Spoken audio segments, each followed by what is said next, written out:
Bagay. Nasa skill no? Grabe katakot. Oo. Hindi ka pwede dito kapag nervyoso ka at may takot ka sa ganitong mga lugar. Literal sa lugar na to, normal na yung parang motocross araw-araw. Mga adventure bike, karamihan yung mga ginagamit dito. Hindi basta-basta kasi nga sa sobrang hirap ng daan. Mag-request lang. Kaya naman kayo lagi na ayan mag-sign kinanata dito ah. Saan lang? Tulaglag ka. Oh. Yun. Okay, magpasa. Pag nahulog ka dyan, sigurado wala nang ligtas. Malalim din. Huwag ka na magpreno, Toy. Bitawa mo na. Sir, gusto ko pang mabuhay. Grabe. Hay. Huh?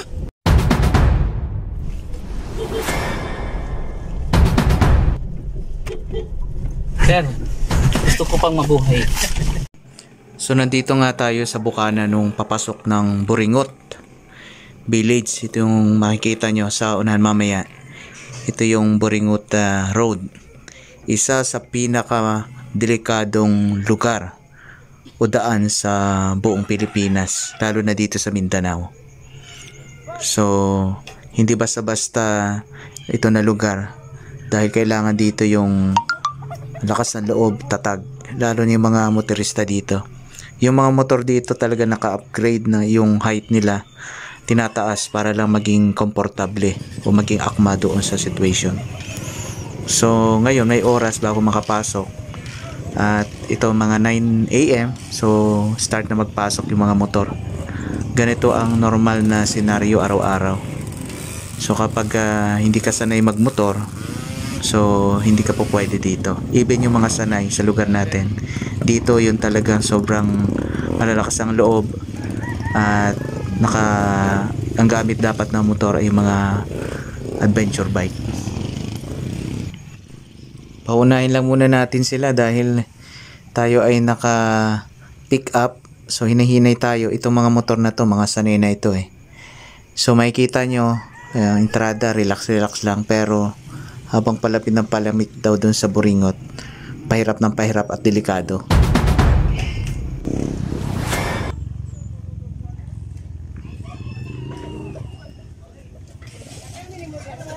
Ha? Oh, appeal. Para sumikat sa Facebook o YouTube. Sige, ingat ha. Nong, te.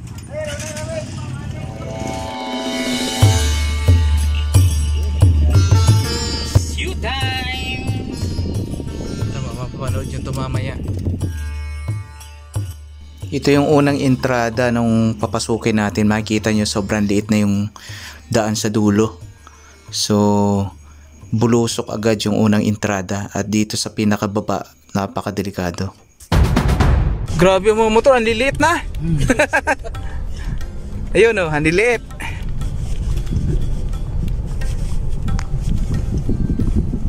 Maganda ito pag simentado na. Sa unahan sir, mga unahan ko mga simento na siya. Cute to. Ang pinakalusog niya sa unya pagbalik. Pag nahulog ka dyan, sigurado wala nang ligtas.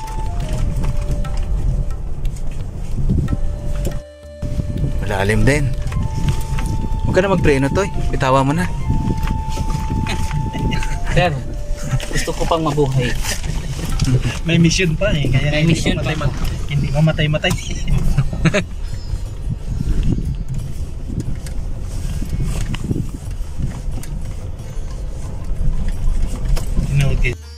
Meron diyang maliit na tulay sa unahan natin. Mamaya makikita nyo. Yung kanan at kaliwa niyan, sakto lang itong pick up. Sobrang lalim at bangin. Konting pagkakamali mo lang, pag nahulog ka, siguradong hindi ka na makikita sa baba. So yan, nakikita nyo sa unahan. Ganyan kahirap yung daan dito. Halos gulong lang sa gulong. Nakikita. Grabe. Hay. Huh? Grabe pala to. Dili ang ginapag. Uy, delikado talaga yun, no? Yes sir. Parang wala nang ano yun. Hindi mo alam kung may lupa pa yun sa ilalim o wala. Ay, grabe naman to. Okay na, ano na yun.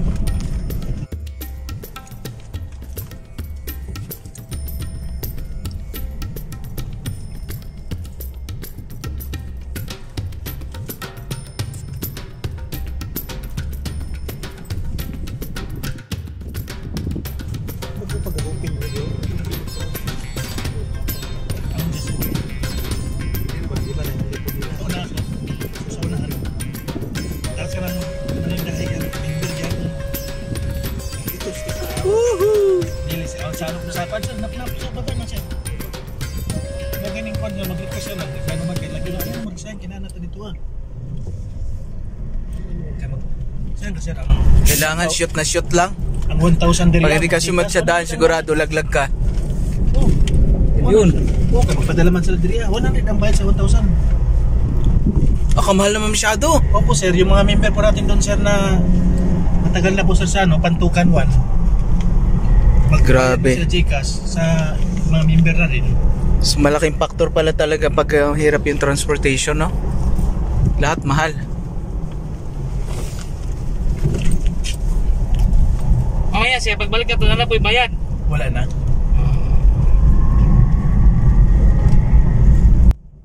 Good thing kasi nga kahit papaano inaayos na yung daan dito. Saka unti-unti na nilang nire-repair yung sobrang lalalim. Pero hindi ko pa rin maiwasang hindi kabahan kasi nga yung pinaka right side nito talaga sobrang lalim na bangin. Talaga nakaka-intriga lang itong lugar na to kasi sikat na sikat ito dahil maraming takot na taong pumunta dito.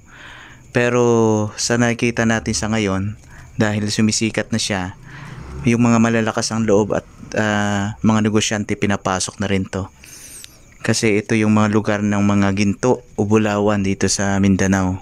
Kaya nagkaroon na dito ng isang malaking community.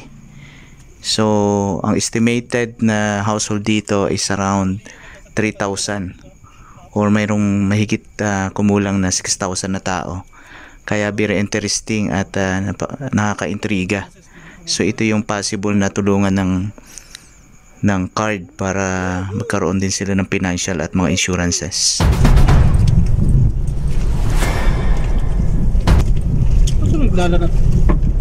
Sa likod na siya sir.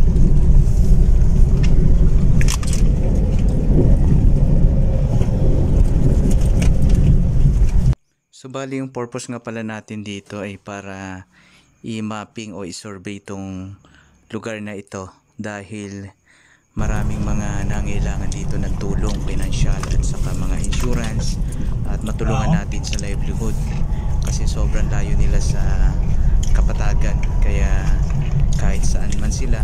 Nakabantay sir itong gisin na po sa mo sir na itong ban lapok. Ito po itong mga lapok pa kayo. Dito ang kabutsoy. Dito ang kabutsoy. Hindi man siya makakuha nila.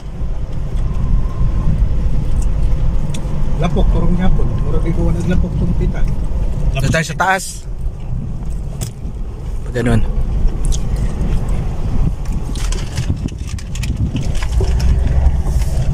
Hindi na makita yung simento. Baka malaglag ka dyan.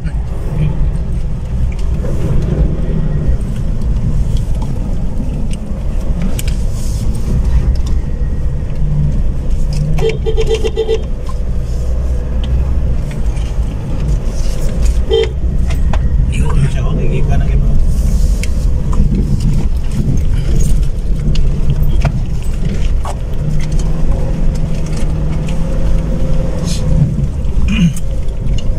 God, pag nag-landslide, no?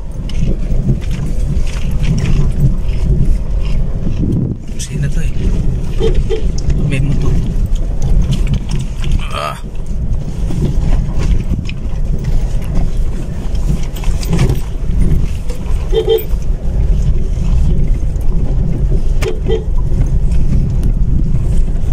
Gitna nung ano Ito po sir, member po to sir. Ayan. Opo. Yung bahay na yan. Sa baba po, sa Pantukan yung member yun. Ang layo. Talaga sa Pantukan. Ganda kasing daan doon eh. Halos malobat na yung driver kakabusina para ma-make sure lang na may paparating na sasakyan at hindi nagkaroon ng collision. Mamili naman ang maminero. Dito sila sa bayad kay Guot.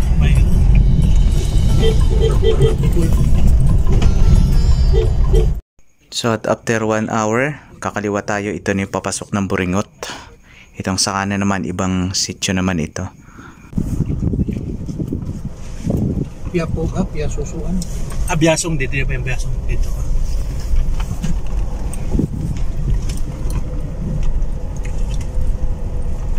Baba ng asin, papalit ka sa baba ng asin. Tapos ano, pamienta naman. Ay, daan na sila. Ali, mo. Oh, madagkon sa kinano. Malalakas talaga yan. Parang kilala ko tong driver na to. Wala. Hindi man kilala. Ay, kamu. Oo. Kamu kami. Siningan na muli. Boss! Basta! Hindi nga eh. Papasok na tayo nung pinakasentro ng Boringot. Bali hindi ko na na-video yung mga bangin-bangin dito dahil medyo kinakabahan na ako. So ang mission lang naman natin sa araw na ito is to survey at makita yung mga purok-purok dito, mga sityo, at makita natin yung mga community, yung mga kananayan dito, paano natin sila matutulungan. Man to yung magipicturean na. Diri sir, diri. Ito na yung pinaka-sentro-sentro nila. Ako sir. So mga So, may mga damit-damit na dyan sir. Dito yung pinost ko. hindi mo akalaing sa taas ng bundok ng Boringot may mga ganitong klaseng ano. May Mercury pa, sir, ha? Oh, may Mercury din available here. Kalain mong iba pwesto yan, pinapasok yung Mercury sa loob. Dito pala mga malalaking tindahan, yung Mercury nasa loob. Hindi gamot ang tagdo ang mercury nila, hindi naka-display. Ito yung mga pinakasentro na. Grabe. Sa ilalim ng mga Sa taas ka bahay ng dito, sir, may bundok. ano dun. Andun yung ano nila, yung bulbilan. Isda. Sa ilalim. Dami pa dito. Pero dapat to ayusin nila yung daan, no? Kasi kumbaga parang ito yung pinakasentro, sobrang dikit na. Nakapatong kasi sa bundok. Sumabit ka ha.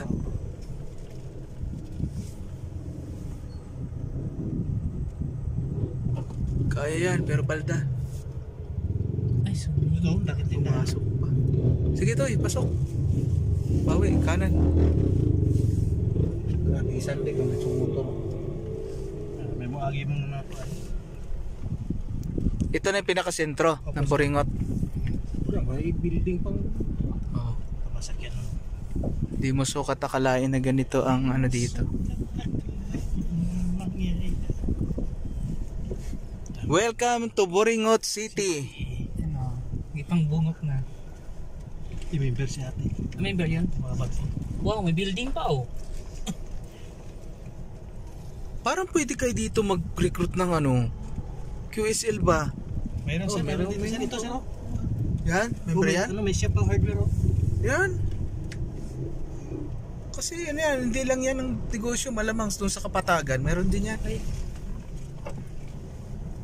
Grabe, mga delivery pala dito abot.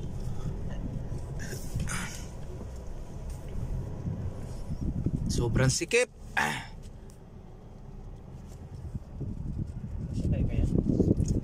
Hindi, wag mo mamaya. Alanganin yung motor. Kailan mo na umalis, hindi ka pwedeng ano, dudulas ka dyan.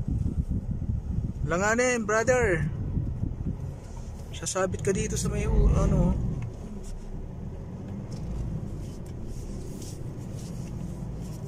Up. Okay. Diri mo center sir. Diri yan. Kanan, bawi ng kanan. Sa taas. Ito may hagdanan. Saan dyan? Center sir ito. Luwag is taas. Opo sir. Luwag siya. Dito sa taas. May center na kayo dyan? Opo sir. Yung 52 clients. Pero pag hiwalay-hiwalay na. Iwalayin nyo na para ano, dumami. Baka yung iba dyan, nasa baba lang. Opo sir, may ano na sir, halo-halo na to. Tapos sabi ko nga itong nung nag-visit ako dito, nung open na may, na kayo ay maghiwalay-hiwalay na, mag-recruit na. Gang, maring Boringot gang. Yung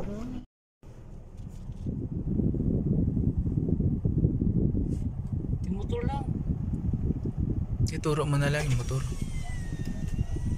Huwag mo bisa magagalit. Motor lang ka mo.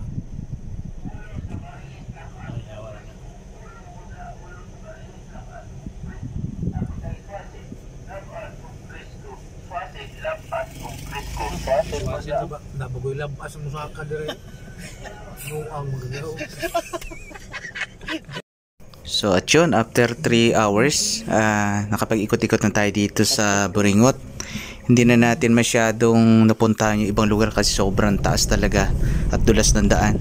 Actually may mga lugar pa ditong 700 ang pangalan at 350. So siguro hindi na natin kayang puntahan yun dahil magsasara na yung daan doon sa una nating pinasukan kanina. Kaya gagawin natin, pabalik na tayo.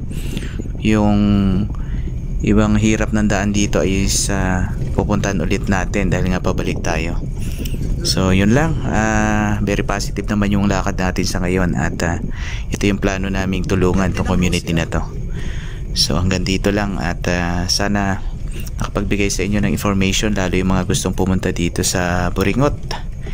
Mahirap lang, challenging, pero marami kong tao dito at marami din ang kailangan ng tulong. Ganoon din, business oriented yung mga tao dito, kaya mga negosyante sa Patag ay pumupunta din dito sa taas. So yun lang ang video natin sa ngayon mga kalayas, and thank you sa panonood at hanggang sa muling video natin. Okay, bye bye.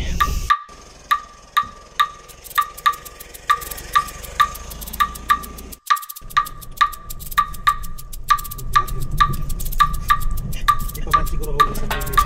Ay, di pa. Wala ka pa naman 50 eh. Maninoon. Anay.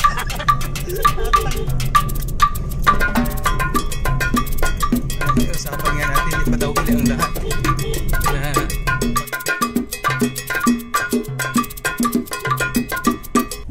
Finally, nakababa na tayo dito sa sentro. Thanks God, safe. Enjoy na natin ang Kapatagan.